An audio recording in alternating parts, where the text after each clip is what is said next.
अक्षय तृतीयेच्या दिवशी बालविवाह होण्याची शक्यता असून आढळल्यास कडक कारवाई होणार, बालविकास अधिकारी यांनी आवाहन केले आहे. सदर आवाहन आज सोमवार दिनांक 5 मे रोजी सायंकाळी 6 वाजता प्रसिद्धीपत्रकाच्या माध्यमातून आवाहन केले आहे. अक्षय तृतीया या दिवशी मोठ्या प्रमाणात बालविवाह आयोजित केले जात असतात. मात्र ज्या कायद्याने हे गुन्हा आहे, बालविवाह प्रतिबंधक अधिनियम 2006 हा संपूर्ण राज्यात लागू आहे. त्यानुसार बालविवाह आयोजित करणे हा अजमीन पात्र देखील गुन्हा आहे. त्यामुळे अक्षय तृतीया या दिवशी बालविवाह होऊ नये म्हणून आवश्यक त्या उपाययोजना शासन करीत आहे. बालविवाह ही प्रथा बालहक्काच्या विरोधी असून बालविवाह प्रतिबंधक अधिनियम 2006 नुसार असे बालविवाह बेकायदेशीररित्या ठरतात. या विरोधात पुन्हा गुन्हा देखील नोंदवला जाणे अपेक्षित आहे.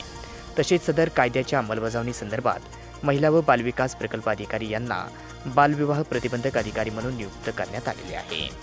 याच अनुषंगाने यंत्रणांनी, विभागांनी, कार्यालय यांनी आपल्या अधिकार क्षेत्रात ग्राम, तालुका, जिल्हा स्तरावर बालविवाह होऊ नये यासाठी जाणीव जागृती कार्यक्रम, प्रशिक्षण रॅली व प्रतिबंधात्मक उपाययोजना कराव्यात.